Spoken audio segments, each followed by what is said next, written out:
سورہ اعراف میں اللہ نے سب سے پہلے انسان کی پیدائش کا واقعہ بیان کیا ہے کہ تم پیدا کیسے ہوئے. اس کو بھی آج کل جو یونیورسٹیوں میں پڑھے لکھے لوگ ہیں نا, یہ آدم علیہ السلام کی مٹی سے پیدائش, پھر اللہ نے حکم دیا فرشتوں کو کہ سجدہ کرو, ان تمام چیزوں کا انکار کرتے ہیں, کہتے ہیں یہ سائنس سے ثابت نہیں ہے.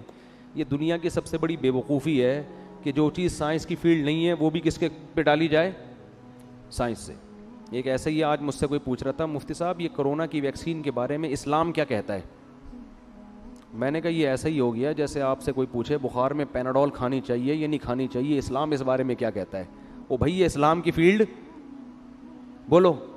ہاں یہ ہوگی کہ حرام اجزاء ہیں تو حرام ہے, حلال اجزاء ہیں تو پھر کھانی چاہیے کہ نہیں, یہ اسلام نہیں کہے گا. یہ کون کہے گا, یہ ڈاکٹر صاحب کہیں گے. اسلام بھی یہی کہتے ہیں کہ ڈاکٹر سے پوچھو. تو ویکسین یہ مفتیوں کی فیلڈ نہیں ہے.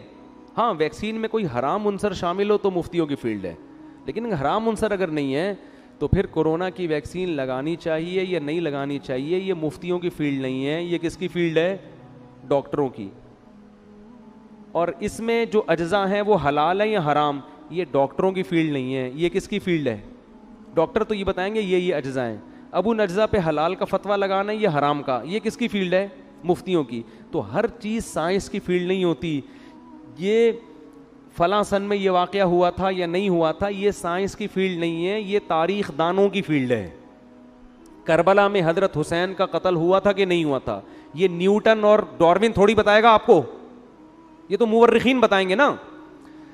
بہت مشکل ہے. کیا ہو گیا یار, ایسے بیٹھے ہوئے ہیں جیسے ابھی بھی روزہ رکھا ہوا ہو رات کے ٹائم پہ.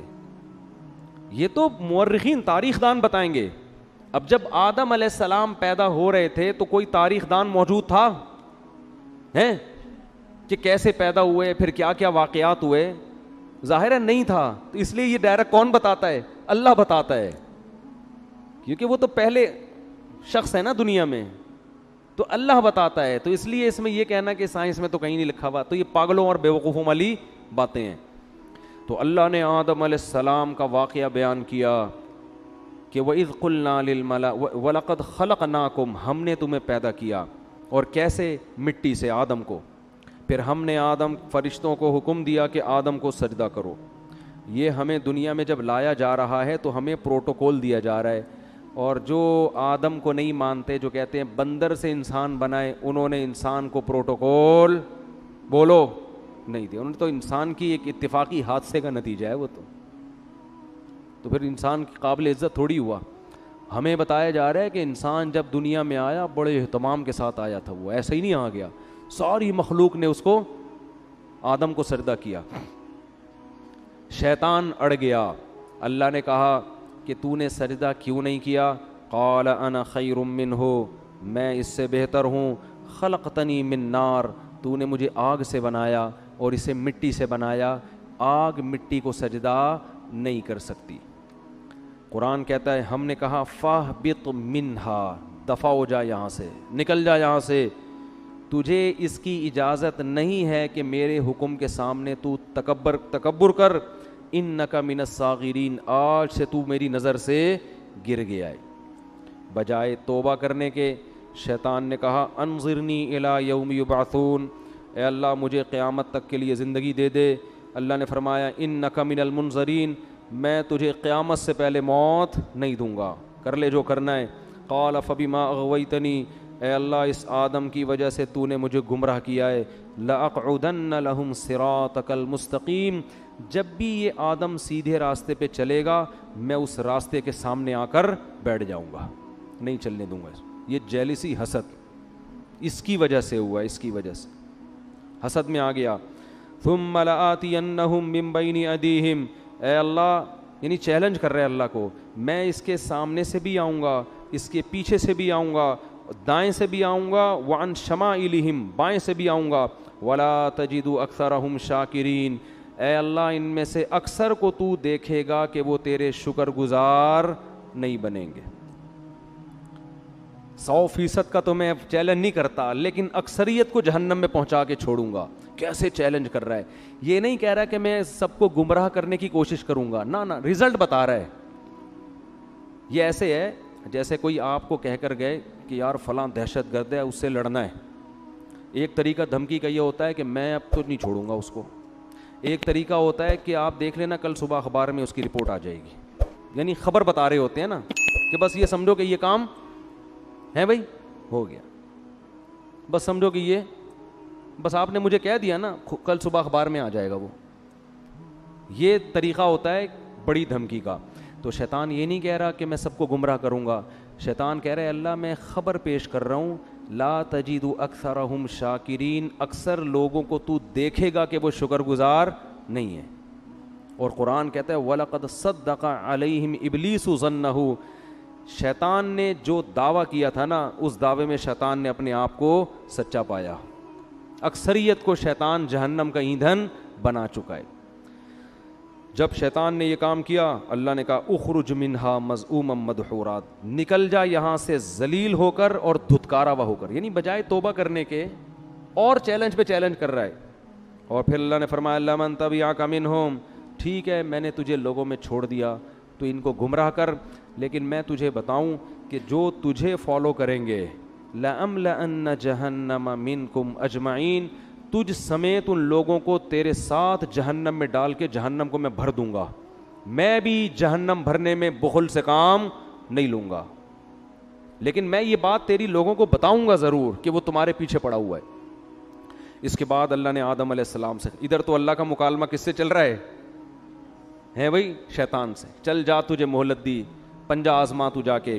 ادھر اللہ نے آدم علیہ السلام سے خطاب کیا وَيَا آدم, اور اے آدم اسکن انت وزوجک الجنہ, تو اور تیری بیوی دونوں کہاں زندگی گزارو, جنت میں. جنت میں عیش و عشرت کرو. اور فَكُلَا مِنْ حَيْثُ شِئْتُمَا, تم دونوں کو میں کہہ رہا ہوں پوری جنت تمہارے لیے میں نے حلال کر دی, جہاں سے کھاؤ چاہو کھاؤ پیو. وَلَا تَقْرَبَا هَٰذِهِ الشَّجَرَةَ, یہ والا جو درخت ہے کھانا تو دور کی بات, اس کے قریب بھی مت جانا, اس کے قریب بھی مت جانا. فَتَكُونَا مِنَ الظَّالِمِينَ, دونوں ظالمین میں سے ہو جاؤ گے.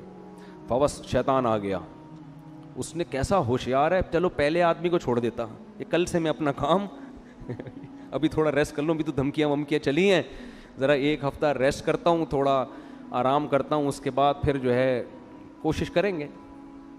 ویژنری لوگ جو ہے نا وہ ریسٹ نہیں, چاہے اچھا ویژن ہو چاہے برا ویژن, اس سے پتہ چلتا ہے. اور شیطان اس میں کامیاب بھی ہوا.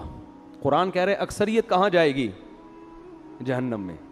شیطان نے جو کہا تھا نا کر کے دکھایا, لیکن بے وقوف یہ نہیں دیکھ رہا کہ میں بھی تو جا رہا ہوں ٹھیک ہے نا, یہ بے وقوفی ہے اس کی. اس نے کہا کوئی بات نہیں, ہم بھی جائیں گے, ان کو بھی لے کے مریں گے. تو اسی وقت سے شیطان نے کام اپنا شروع کر دیا. یہ جنت میں کیوں چلے گئے, قرآن کہتا ہے فَوَسْوَسَ لَهُمَ الشَّيْطَانُ, دونوں کو جا کے دل میں وسوسے ڈالنا شروع کیے شیطان نے, دل میں وسوسے.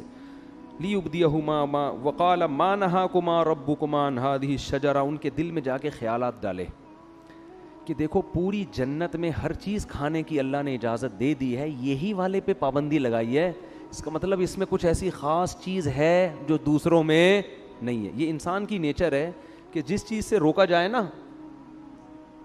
آپ تجربہ کر کے دیکھ لیں, گھر میں نا ایک الماری رکھیں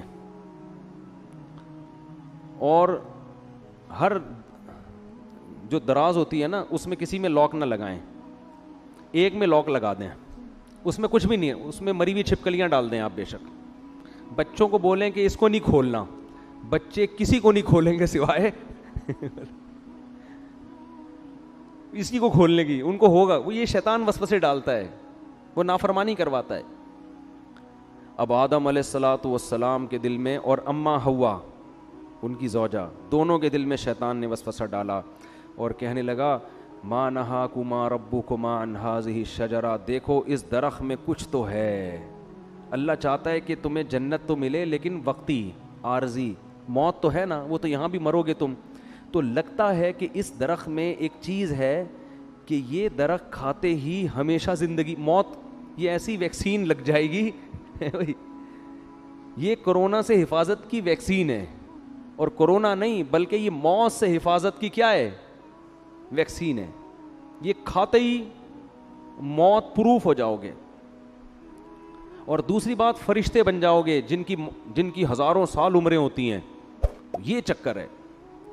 قرآن کہتا ہے ایسے دل میں بار بار بار بار. اب پیغمبر جو ہے نا ان کے بارے میں پوری امت کا اجماع ہے ان سے صریح نافرمانی نہیں ہوتی. البتہ یہ ضرور ہے کہ ان سے اجتہادی غلطی ہو جاتی ہے. تو علماء کہتے ہیں کہ آدم علیہ السلام کے دل میں خیال آیا اور اماں ہوا کہ اللہ نے یہ والا درخت منع کیا ہے نا, تو یہی درخت وہاں بھی اگا ہوا ہے وہاں بھی اگا ہوا ہے, تو وہاں سے کھا لیتے ہیں, کیونکہ اللہ نے تو حاضی ہی کہا تھا یہ والا. حالانکہ اللہ کی مراد یہ تھی کہ یہ کا مطلب پوری جنت میں کہیں بھی یہ والا درخت نہیں کھانا. تو آدم علیہ السلام نے تعویل کر لی, اماں ہوا نے بھی, یہ والا کا ہے وہ والا تھوڑی کا ہے.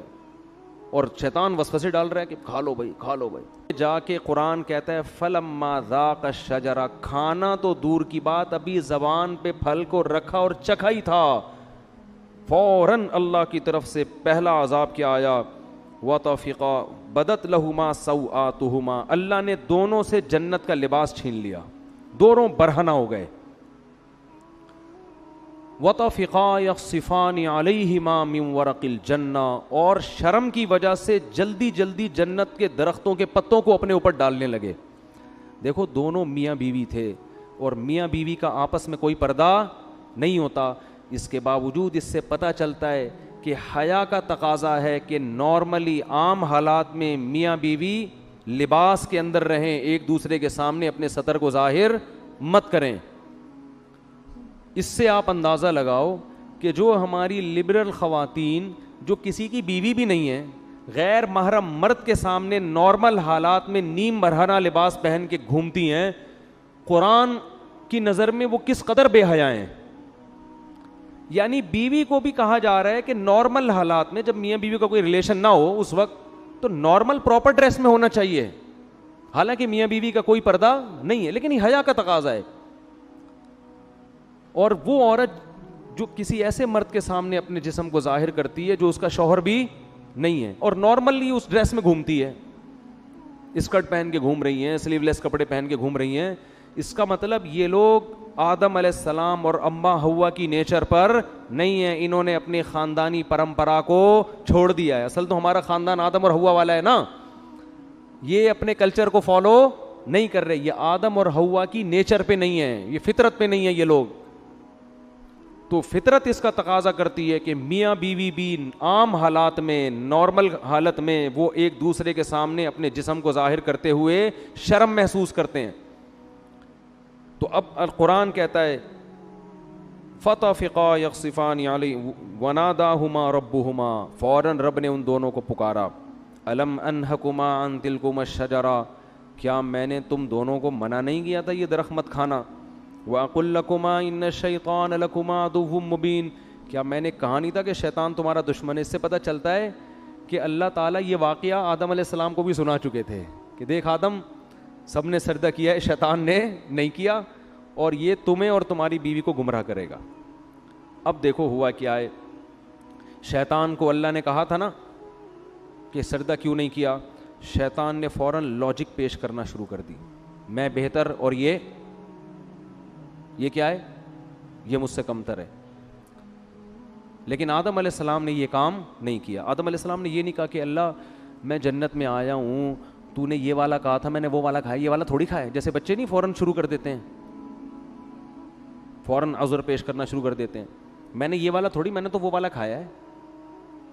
اور دوسری بات یہ کہ ایک دفعہ کھا لیا نا, ابھی کھایا کہاں ہے, وہ تو چکھا ہی تھا ٹھیک ہے نا, کھایا کہاں ہے, ابھی تو زبان پہ رکھا تھا, کھانے دیا کہاں تو نے. دوسری بات یہ کہ اللہ جب تو نے پوری جنت میرے لیے حلال کر دی تو ایک درخت پہ پابندی لگانے کا کوئی فلسفہ میری سمجھ میں آتا ہے نہیں. ٹھیک ہے آئندہ میں احتیاط کروں گا, نہیں کھاؤں گا, لیکن یہ مائنڈ میں آنے والی بات ہے نہیں آ رہی بات. آج یہی ہو رہا ہے نا, شریعت عورت کو حکم دے رہی ہے پردہ کرو. خواتین کہتی ہیں ایکچولی پردے کی معاشرے میں ضرورت کیا ہے, مرد کی آنکھوں میں حیا ہونی چاہیے. یہ ان لوگوں کا کام ہے جن کے دلوں میں خدا کا خوف نہیں ہے, جیسے کہ شیطان کے دل میں نہیں تھا. اللہ نے حکم دیا, نبی نے حکم دیا داڑھی بڑھاؤ, رکھ لو بھائی داڑھی, نہیں رکھتے توبہ استغفار کرو, نہیں. ایکچولی وہ تو اس دور کا کلچر تھا, ایکچولی وہ تو یوں تھا, ایکچولی وہ تو یوں. اسلام کو داڑھی میں تھوڑی پورا اسلام رکھا ہوا ہے.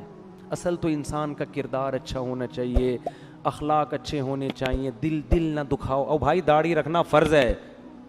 اللہ نے موسیٰ علیہ السلام کو کوہ طور پہ بلا کے حکم دیا تھا کہ یہودیوں سے کہیں داڑیاں رکھیں, داڑھی مت کٹائیں. ہمارے نبی کی بخاری مسلم کی حدیث ہے, یہود و نصارہ کی مخالفت کرو, داڑھی بڑھاؤ. تمام پیغمبروں کی داڑیاں تھیں, تمام پیغمبروں کی. لیکن آپ دیکھ لو ہمارا لبرل طبقہ ایکچولی یوں ہے, اچھے دل میں ہو, داڑھی اندر ہونی چاہیے, اندر نہیں باہر بھی ہونی چاہیے داڑھی. اندر کا کوئی فائدہ نہیں ہے, باہر داڑھی پراپر ہونی چاہیے. نہیں رکھی جاتی توبہ استغفار کرو, اللہ سے مانگو, اللہ کے حکم کو تبدیل مت کرو.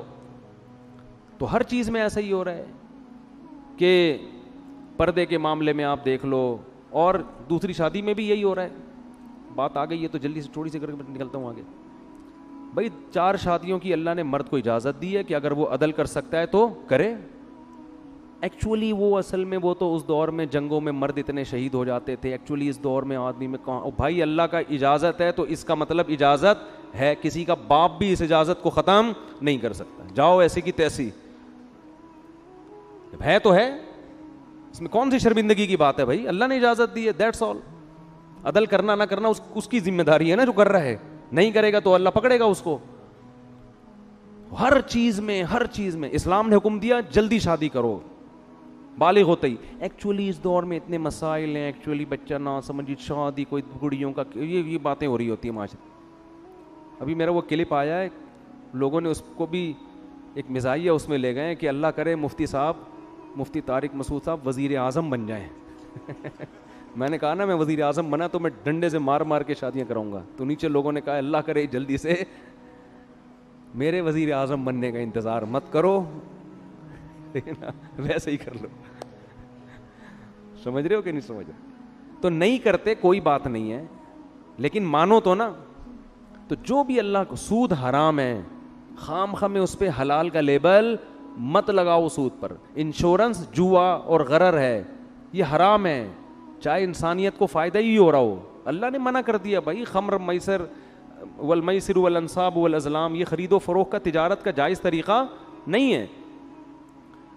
حج آپ کو زندگی میں ایک بار کرنا پڑے گا. حج کے پیسے کسی غریب کو کھلاؤ گے تو حج ادا نہیں ہوگا. قربانی سے ہوگی.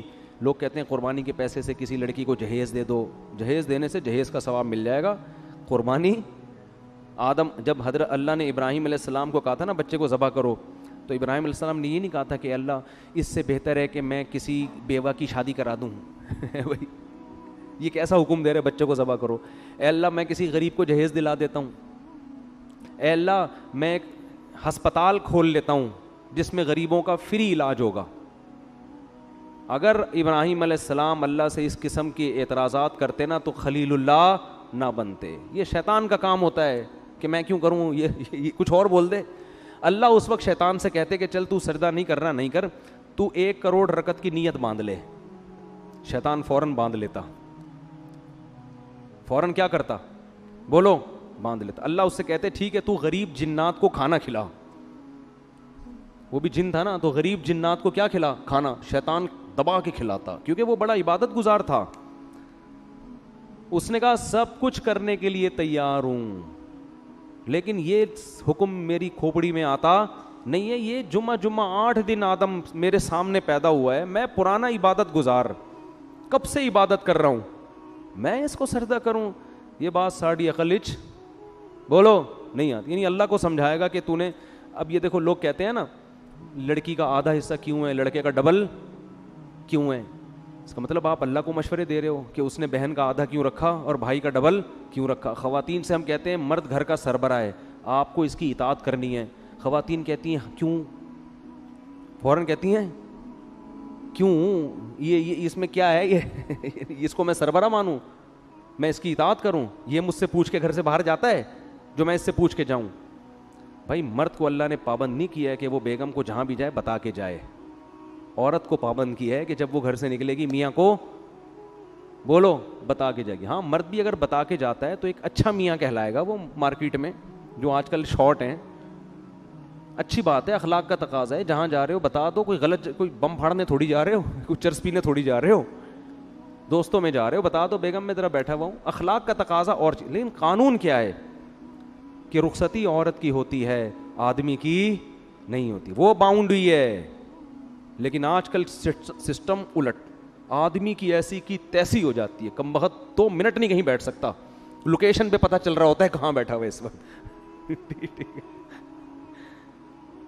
پوری میپ پہ لوکیشن ڈالی ہوئی ہوتی ہے, اپنے بندے کا DNA ڈالا ہوا ہوتا ہے اس میں.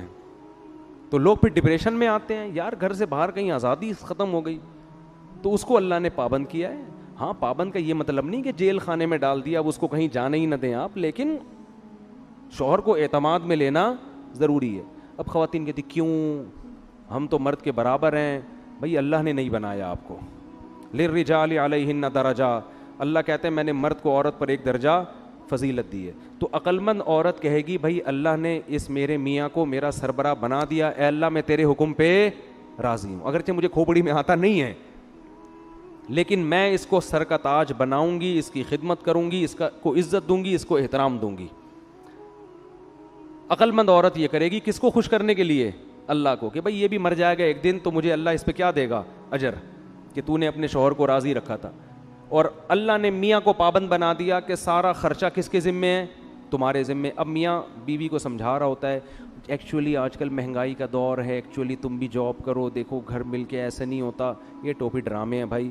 جب اللہ نے کہہ دیا بما انفقوا من اموالہم, مہنگائی ہو یا سستائی ہو, گھر کا سارا خرچہ کس کے ذمے ہے, آدمی کے ذمے, تو اب اللہ کو مشورے دینے کی ضرورت, بولو نا یار, نہیں ہے. تو ہم سب ہیں شیطان ہی, ٹھیک ہے نا, جس طرح سے اسٹائل ہے نا ہمارا, بدنام شیطان کو کیا ہوا ہے, کام سارے ہمارے بھی وہی ہیں.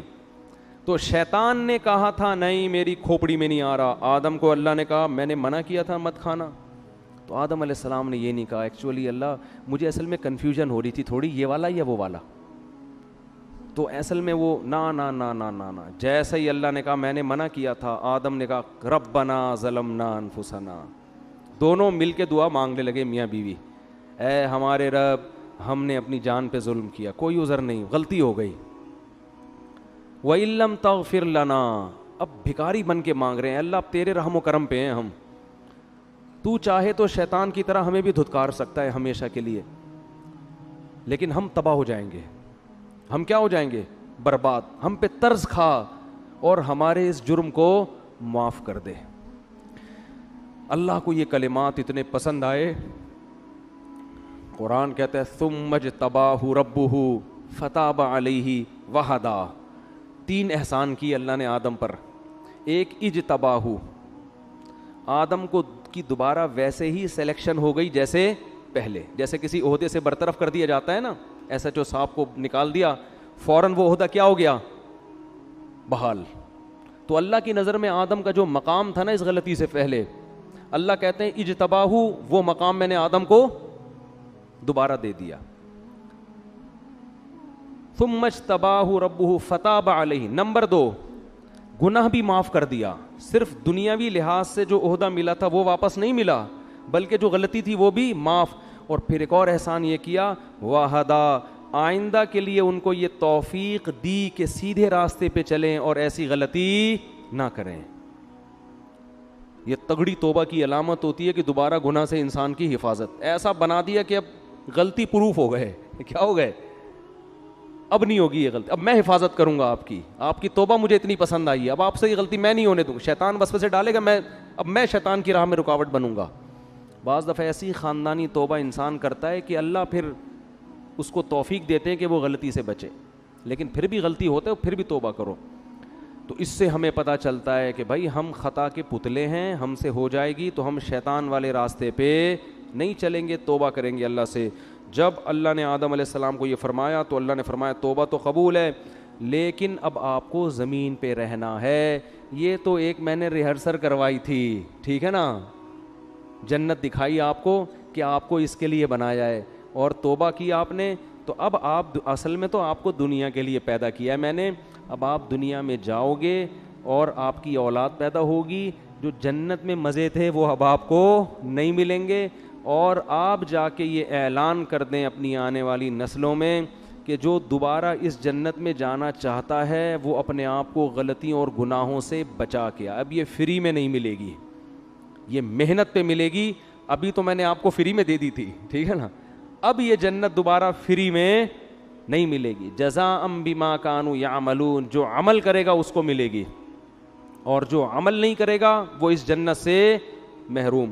پھر اللہ نے اس واقعہ سنانے کے بعد فرمایا یا بنی آدم لا یفتننکم الشیطان کما اخرج ابویکم من الجنہ. اے بنی آدم, اے انسانوں, دیکھو شیطان تمہیں اسی طرح ورغلا کے جنت سے محروم نہ کر دے جیسے اس نے تمہارے باپ آدم اور حوا کو نکلوایا جنت سے. سمجھ میں آ رہی ہے بات کہ نہیں آ رہی؟ اللہ ہمیں تنبیہ کر رہے ہیں کہ آدم کو تو جنت میں جاتے ہی پیچھے پڑ گیا تھا, تو تم بھی جب بالغ ہوتے ہو نا اور احکام کے مکلف ہوتے ہو, اسی وقت شیطان تمہارے پیچھے پڑ جاتا ہے. اور اللہ نے فرمایا انہ یراکم ہوا وقبیلہ من حیث لا ترونہم. شیطان اور اس کے شتونگڑے یہ تمہیں اس طرح سے دیکھ رہے ہیں کہ تم اس شیطان کو دیکھ نہیں سکتے, یہ تمہیں نظر نہیں آتا. اس میں اللہ نے جواب بھی دے دیا کہ ہو سکتا ہے یونیورسٹی کے کسی پروفیسر کو اعتراض ہو کہ وہ شیطان ہے کہاں, ہمیں تو نظر آ نہیں رہا. تو اللہ نے فرمایا کہ وہ تمہیں نظر نہیں آئے گا لیکن شیطان کو تم نظر آ رہے ہو. یہ ایک حقیقت ہے, ہر چیز سائنس ٹریس نہیں کر سکتی. شیطان مادی چیز نہیں ہے, اور سائنس کا جو ٹاپک ہے نا وہ مادی چیزوں پہ ہے. بہت سی اور اللہ نے ایسی مخلوق پیدا کی ہے جو ہمیں نظر نہیں آتی, وہ ہماری لیبارٹریوں میں ٹریس ہی نہیں ہو سکتی ہے. تو اللہ نے فرمایا انہ یراکم ہوا وقبیلہ, شیطان اور اس کے قبیلہ تمہیں جس طرح سے دیکھ رہا ہے تم اس کو بولو نہیں دیکھتے. اور اللہ نے آگے بس بھی آیت پڑھ کے اپنے بیان ختم کرتا ہوں. فرمایا انا جعلنا الشیاطین اولیاء للذین لا یؤمنون, ہم نے شیطان کو ان لوگوں کا دوست بنایا ہے جن کا آخرت پر ایمان کمزور ہوتا ہے. اگر جنت پر آخرت پر ایمان مضبوط ہو, اس کا استحضار ہو, تو شیطان کا وار پھر آسان نہیں ہوتا. تو اس سے پتہ چلتا ہے کہ شیطان کے شر سے بچنے کے لیے یہ ضروری ہے کہ موت کا, قبر کا, آخرت کا استحضار کیا جائے, بار بار سوچا جائے کہ ایک دن آئے گا, ہمیں اللہ کے سامنے حساب دینا ہے. اور اسی سورہ اعراف میں اللہ نے فرمایا کہ جو لوگ آخرت کو بھول کے بیٹھے ہوئے ہیں نا, الیوم ننساہم کما نسوا لقاء یومہم ھذا, آج کے دن ہم ان کو ایسے ہی بھول جائیں گے جیسے یہ دنیا میں حساب کتاب کے دن کو بھول گئے تھے. پھینک دیں گے ہم ان کو آگ میں اور بھول جائیں گے ہم, کیونکہ انہوں نے دنیا میں حساب کتاب کو یہ بھول گئے تھے. تو اس سے پتہ چلتا ہے بھائی کہ ہمیں حساب و کتاب کے دن کو بار بار یاد رکھنا ہے. گھروں میں اس کا تذکرہ کیا کریں, دوستوں میں تذکرہ کیا کریں, بھائی ایک دن حساب و کتاب کا آنے والا ہے. پیغمبروں کو اللہ عدالت کے کٹہرے میں کھڑا کرے گا, ہم اور آپ کس کھیت کی مولی ہیں بھائی. تو بار بار جب اس کا استحضار ہوگا نا بھائی حساب کتاب, یہ آپ کو موٹیویٹ بھی کرے گا اور غموں سے نجات بھی دے گا.